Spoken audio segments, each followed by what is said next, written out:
Engkanto, multo, tiktik, aswang. Mga karanasang hango sa tunay na buhay, mga kaganapan na mayroong basihan.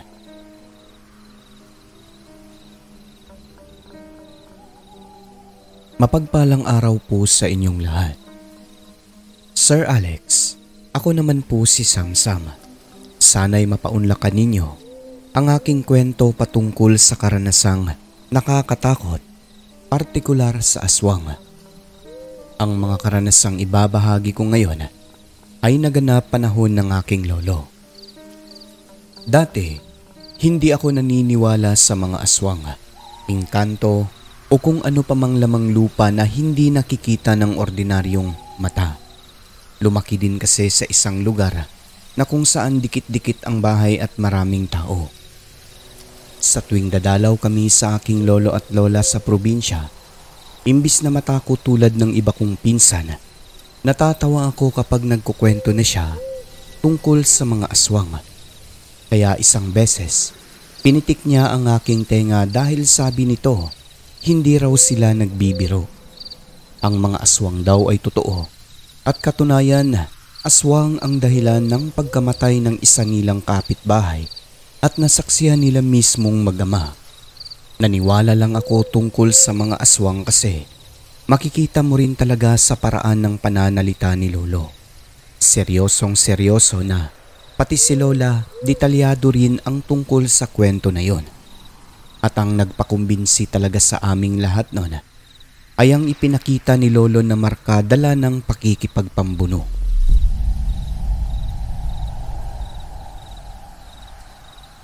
Ang lugar kung saan sila nakatira ay tahimik dahil sa kukonti pa lang ang mga taong naninirahan doon. Malalayo pa ang agwat ng mga bahay kaya naman napakapayapa talaga.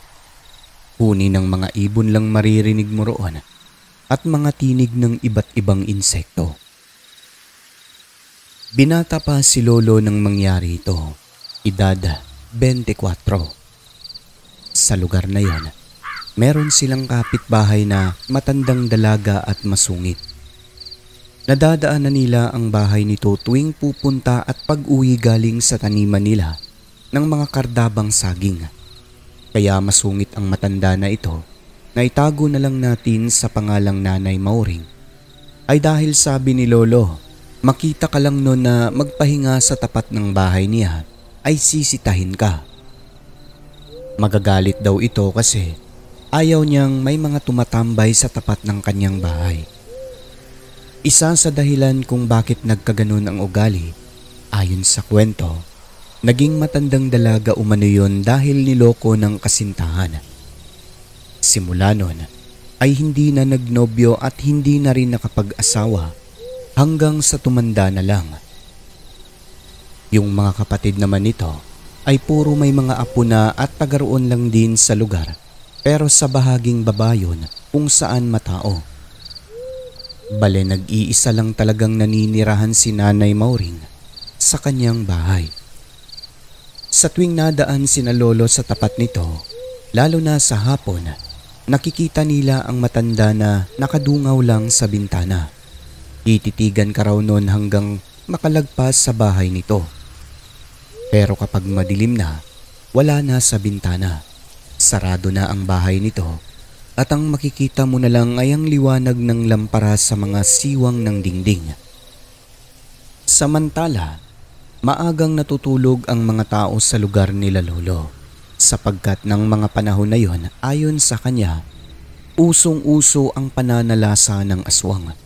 Hindi naman tao ang binibiktima kundi mga alagang hayop. Katunayan, pati yung kambing nila lolo ay nadali rin ng sinasabing mangtas na aswang. Hindi malalaking hayop ang pinapatay kundi mga maliliit lang tulad ng kambing, manok, at kung minsan pati aso ay hindi ligtas.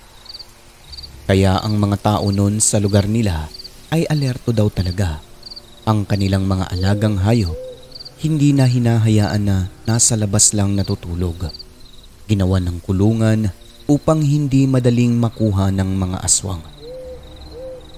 Nagtataka nga ang mga tao noon dahil itong matandang dalaga na kapitbahay nila lolo, sa kabila ng kaganapan sa lugar mga pangyayaring hindi normal, ay hindi man lang ito natakot sa pag-ugong ng balitang tungkol sa pananalasa ng aswang sa mga alagang hayop.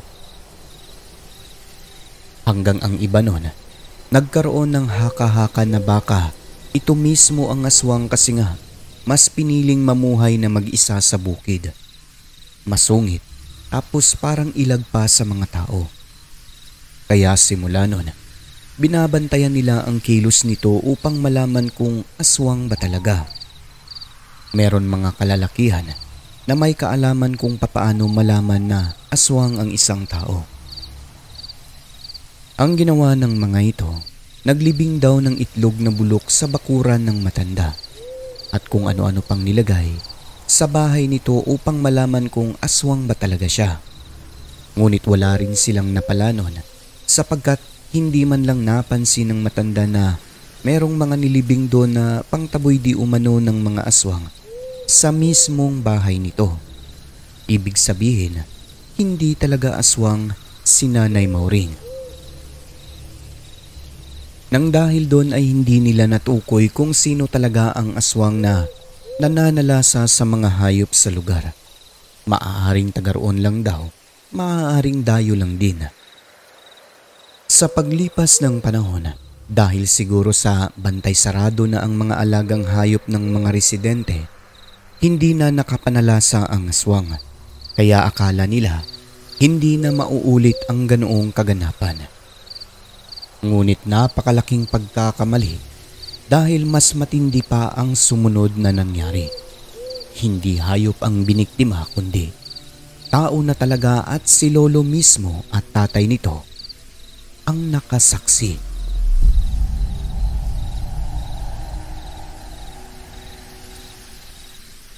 Isang araw, inabutan ng gabi si lolo at ang tatay niya sa daan pauwi sa kanila mula sa taniman. Dahil hinihintay nila na bumaba ang tubig sa sapa kung saan sila tumatawid. Ilang buwig na saging ang dala nila noon, sinakay sa karwatang hila-hila ng kalabaw. Maliwanag ang buwan ng gabi na yon.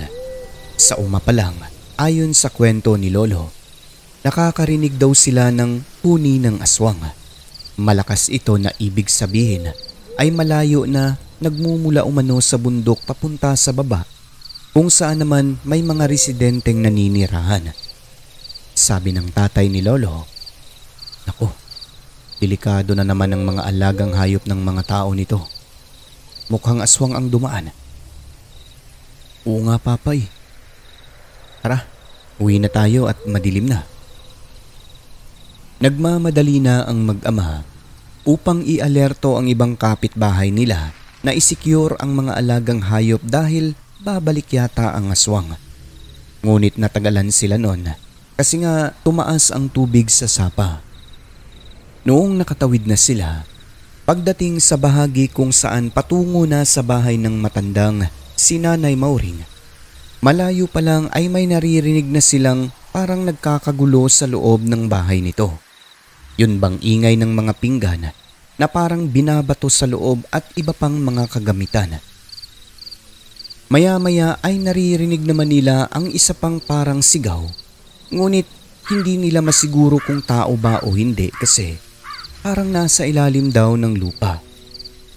Tahimik lang sila habang naglalakad pero ang tatay ni lolo ay kinukutuban ng masama.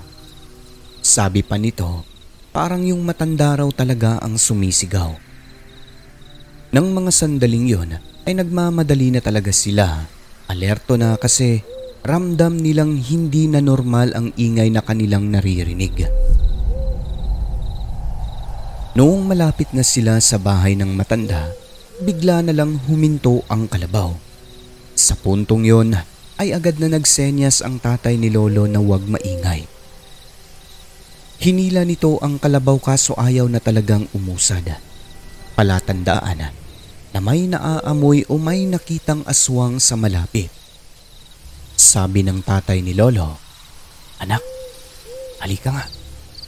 Hawakan mo ng mahigpit yung itak mo." Mukhang may nangyayari sa loob ng bahay ng matanda. Ano kaya yan, Tay? Halika, puntahan natin. Pero huwag kang matakot. Kung may makita tayong kung ano, kung aswang man yan, sabay nating atakihin. Opo, Pa. Binunot na nila ang kani-kanilang mga itak at agad nagtungo sa bahay ng matanda at sa likod sila dumaan dahil doon mismo nang gagaling ang ingay. Habang ingat na naglalakad, nakikita pa rin nila ang liwanag na nagmumula sa loob ng bahay ng matanda galing sa lampara. Ngunit pagdating sa bandang likod, halos kumaripas daw ng takbo si Lolo pauwi sa kanila dahil sa kanilang nasilay. E paano kasi? Bumungad at nasaksihan ng mag-ama na abutan talaga nila ang matandang dalaga sa may pintuan ng bahay na dinudumog ng isang aswang na nasa anyong malaking itim na aso na nananayo pa ang balahibo. Ano lang naman ang puwersa ng isang matanda, babae pa kaya halos hindi makagalaw ito nang hawakan ng aswang ang kanyang bunganga habang kinakagat. Sobrang nakakaawa raw ang sitwasyon na halos mamamatay na ang matanda nang maabutan nila. Ang tatay naman ni Lolo na may pagkakastila ang ugali, hindi talaga ito natinag at sa halip ang ginawa, inundayan ng pagtaga ang aswang sa katawan at ulo. Mabilis kumilos ang nilalang nang kanya itong tamaan sa bunganga kaya tumakbo hanggang makalayo. Yung lolo ko naman, nandoon na sa silong ng bahay ng mga sandaling yon at halos hindi makagalaw dahil nilukob daw talaga siya ng takot sa nasilay. Nagkaroon siya ng sugat sa pisngi noon sapagkat nung pinaghahampas ng tatay niya ang aswang, nakaposisyon daw siya sa likuran. Pag-akma ng tatay niya para hatawin ang nilalang, naabot daw yung pisngi niya ng dulo ng itak kung kaya natusok ito at dumugo pero hindi naman gaanong malalim. Ang tatay niya ay matapang, hindi man lang umatras sa aswang sa halip. Hinabol pa nito hanggang makarating sa kakahuyan. Kaso ang bilis kumilos ng aswang kaya hindi ito naabutan. Yung kalabaw naman ay kusa itong naglakad at huminto sa harap ng bahay ng matanda. Sabi ni Lolo, meron daw talagang utak itong mga kalabaw. Si Lolo naman, agad nilapitan ang biktima. Sabi niya, "Lola, okay ka lang Lola?" Sumagot naman ang matanda at sinabing, "Tulungan ninyo ako. Pinasok ako ng aswang." Gumagaralgal na wika nito na bumubula pa ang dugo sa liig dahil nabutas sa kagat ng aswang. "Tay, si Lola, dali natin sa baba." "Oo anak, magmadali ka. Itapon mo muna yung mga saging sa karwata. Bilis." "Opo tay." Pagkatanggal ng mga buwig ng saging, ay agad nilang isinakay ang matanda at pinatakbo na ang kalabaw papunta sa baryo hanggang makarating doon kung saan may makatulong upang mahatid agad sa hospital. Ganun na nga po ang nangyari. Nakita nilang napuno ng kagat ang buong katawan ng matanda. Mula paa, binti, kamay, tiyan, leeg hanggang ulo ay may kagat ng aswang. Ang likurang bahagi nito, halos mauka pa yung mga laman sa kagat ng aswang. Nang dahil sa pangyayari ay lubhang nag-alala ang mga tao, lalo na yung mga kapatid ng matanda. Hindi sila makapaniwala na tao na talaga ang inatake ng aswang. Si Nanay Mauring, nagawa pa nitong magkwento. Base sa kaniyang salaysay, isasarado niya raw sana ang pintuan sa kusina. Kaso, bigla na lang daw may tumulak ng pagkalakas-lakas, kaya tumilapon siya hanggang sa kabilang pinto. Pagkatapos nun ay pumasok agad ang isang malaking itim na aso na walang kung ano-ano ay kinagat siya sa kamay na hinarang niya sa pag-atake nito. Sa kabila ng edad, ay nakipagpambuno si Nanay Mauring na ayon sa kanya, ang paaraw ng aso sa harap parang kamay lang ng tao dahil nakakahawak sa kanya. Kaya hindi talaga aso ang kanyang nakaharap kundi isang aswang. Pilit daw siyang umaalpas noon. Kung ano ang mahawakan, hinahampas niya sa aswang tulad ng plato, kutsara at pati kaldero ay nahawakan niya raw at hinampas sa mukha ng nilalang. Ngunit dahil mahina na nga gawa ng matanda na, baliwala ito sa aswang kaya ang nangyari, kagat dito, kagat doon ang sinapit ng kaawa-awang matanda sa kamay ng aswang. Mukhang kakainin daw talaga siya noon kasi hayok na hayok at naglalaway. Noong sumisigaw siya sa sakit, inipit daw ng aswang ang kanyang bibig upang hindi makalikha ng malakas na ingay. Kaya ng mga sandaling yon, naiisip na ni Nanay Mauring lalo pat walang malapit na kapitbahay sa lugar, doon na siya mamamatay. Sipa siya ng sipa. Pilit lumalaban kahit na walang laban kung tutuusin. Hanggang makarating sila sa may pintuan ng kusina. At doon na nga tiyempong dumating naman sina lolo at agad nakasaklolo sa matanda. Ang malungkot lang, nagpasalamat pa ito kina lolo lalo na ang pamilya. Kaso sa huli, namatay din po si Nanay Mauring sa ikatlong araw nito sa ospital. Hindi kinaya ng katawan niya ang dami ng sugat. Yung likod daw po nito na bahagi malapit sa leeg. Halos mauka ang mga laman sa part na yon at nangingitim pa dahil sa kagat ng aswang. Nang dahil sa pangyayari, ilang gabi na hindi natulog ang mga tao sa baryo. Maraming nagbabantay tuwing gabi upang masigurong hindi na maulit ang kagimbal-gimbal na pangyayari. Paano na lang daw kung bata ang nabiktima, talagang hindi na makakasigaw. Ang pangyayari na yon, kahit may witness na, ang sabi raw ng kinauukulan noon, mabangis na hayop lang ang umatake at nakapatay sa matanda. Noon pa man, hindi raw talaga pinaniniwalaan ng mga kinauukulan ang tungkol sa mga aswang. Pero marami pa rin ang naniniwala sa lugar, lalo na sina lolo kasi nga sila mismo yung sumaklolo sa matanda. Kitang-kita ng dalawang mata nila na aswang talaga ang umatake. Sa huli ay wala talaga silang nakuhang impormasyon kung sino ang aswang na umatake kay Nanay Mauring. Kaya ang kamatayan ng matanda, nahulog lang din po talaga yun sa wala. Kung minsan nga naman, hindi maganda sa isang tao na nag-iisa sa buhay ang manirahan sa isang lugar na malayo sa kabihasnan at walang kapitbahay na makakatulong sa iyo sa oras ng dilubyo at kagipitan tulad na lamang ng nangyari sa matanda. Na ayon pa kay lolo, kung hindi pa sila nag-harvest ng mga saging sa bukid at kung hindi inabutan ng malaking tubig sa sapa, siguro ayon sa kanya, hindi raw nila malaman na inatake na pala ang matanda ng halimaw sa mismong bahay nito. Sa mga kwento na yon ni Lolo Sir Alex, talaga namang nakaramdam ako ng takot at awa doon sa nangyari sa matanda. Hindi pala biro ang makaharap ng tunay na aswang lalo pat mabangis ito at kumakain ng tao. Kaya kahit may dala raw siyang itak noon, sabi ni Lolo, naunahan daw talaga at nilukob siya ng takot. Isa sa nagpakumbinsi sa amin na totoo ang kanyang kwento ay dahil sa ipinakita ni Lolo na piklat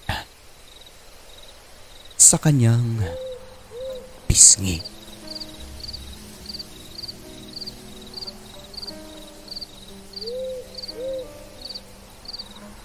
Maraming salamat sa pagpaunlak ninyo sa aking kwento, Sir Alex. Ako si Samsam at hanggang sa muli.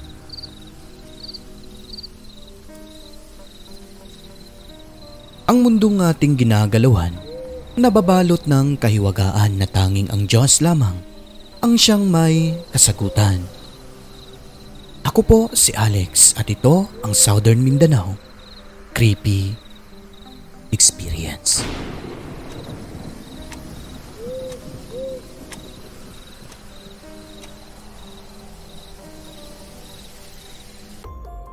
So yun na po ang kwento ni Sir Samsam, no? Talaga namang nakakapangilabot ang karanasan na yon. Ikaw ba naman makakita ng isang aswang na dinudumog ang isang matanda, no, sa mismong bahay pa nito? Natulungan nga nila, pero ang nakakalungkot lang sa kwento na ito namatay din talaga yung matanda, no? Hindi kinaya yung mga sugat kasi siguro malalalim, no? Tapos wala silang nakuwang impormasyon kung taga saan or sino ang aswang na umatake. Pero tingin ko dyan dayo no? Ganun naman talaga. Sabi nga nila, ang mga aswang daw hindi yan nananalo ng mga yung kapitbahay, no? Pumupunta yan sa malayo at doon naghahanap ng pwedeng biktimahin. Kaya kung nag-iisa kayo sa lugar na tahimik mga kaibigan, lalo na sa bundok, naku, wag na lang. Dapat may kasama lagi, no? At kung kaya mong mag-isa dahil meron kang mga proteksyon at may kaalamang espiritual, pwede naman. Pwede mong harapin ang kung sino mang aswang kung malakas ka. So yun po ang aking opinion, no? Ingat-ingat po tayo lagi. Kayo, baka may opinion kayo dyan sa kwento, i-comment nyo lang po sa baba. At ngayon ay madako na po tayo sa ating membership shoutouts, no? Binabati natin unang-una, pinakamatagal, Christine Olzon na 44 months member na, Luis Elmido 20 months, kay Jim Samilia 25 months member na, Jonizel Alviola 21, kay Jeffrey Bunyad 19 months, Esmeralda Jucares 8 months, kay Rosary Jayarante 2 months member na, kay Elsie De Acosta 41, Ramonita Verdugo 1 month member, Darlene Cabatuan 45, kay Samantha Cruz na 1 month na, kay Susan Dorn 1 month na rin po, kay Mike na 26 months member na, Rancid Horror Stories magma 1 month na rin to, no? Nabubulo na naman si Akez. Kay Rose Kim na 11 months member, Al Fernando bago pa lang, no? Kay Cheng's Channel 11 months, Liam 1 month member na. Last but not the least, bagong rejoin si Totski na taga North Cotabato, Story Hikes of Totski, 30 months member na. Ayan, maraming salamat po mga kaibigan sa walang sawang pagtangkilik sa ating programa. Mula noon hanggang ngayon, nandidiyan pa rin kayo. At syempre sa mga commentators natin, last update, babatiin po natin silang lahat mga kaibigan. Unang-una, kay Leslie, no? All the way from Muscat, Oman, no skipping ads si ma'am, thank you. Kay Elmer Vergara, ayan, thank you din po sa inyo, sir. Kay Ramonita Verdugo, kay Rexy Abergas, kay Mary Jean Monteclaro, kay Nimuel Joshua Magdaong, kay Arlene Cools Besa, kay Julina, no? Kay Hazel Fiesta, kay Tiger Lily, kay user lang nakalagay J letter, no? Nakikita na rin ako ng nakakita na daw siya ng Engkanto sa Surigao, no? Tumakbo daw siya, natakot daw siya. Oo, marami yan sir sa mga tahimik na lugar. At binabati rin po natin Zoraida Longchamp, kay Jonathan Barba, kay Jolina, kay Mary Asilar, kay Jean Liam, no? Ayan, thank you sa pag-join, no? Kay Samantha Cruz, thank you din po. Kay Heidi Gregorio. Last but not the least, user lang nakalagay, letter R. Siguradong may upload na pagising po. Ayan. So, yun lang po. At sa lahat ng mga silent listener, ay welcome po kayo sa channel natin. Pumasok na po kayo at i-hit ang subscribe button. Siyempre, huwag niyo hong kalimutan ang notification bell upang updated kayo sa mga bagot nakakasabik nating mga kwento. Muli po mga kaibigan, maraming salamat po sa mga suporta nyo. Huwag kalimutang tumawag sa taas. I love you.